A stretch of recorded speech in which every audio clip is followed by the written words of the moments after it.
For today's video nga pala mga guys, magluluto tayo ng tokwa-tokwa na adobo. Siyempre lalagyan natin toyo. Siyempre kailangan muna natin iprito to, yung ating tokwa. Kailangan talaga iprito muna to kasi kailangan sa requirements. Pag natapos na tayo magprito, yung next naman na step ang gagawin natin. Kumuha nga lang pala ako ng 2 sibuyas dyan, tsaka bechin, tapos oyster soy sauce.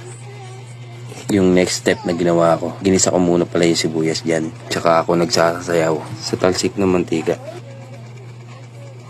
Tapos na ako mag-isa ng sibuyas. Isunod ko naman na yung tokwa na ilagay. Siyempre hinalo-halo ko lang to. Pagkatapos kong haluin, nilagyan ko nga rin pala siya ng konting tubig. Konti lang.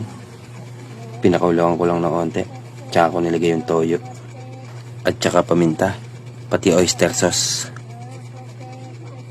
Nilagyan ko nga rin pala ng konting asukal. Siyempre, nilagay ko na rin yung bechin. At saka ako tinakpan.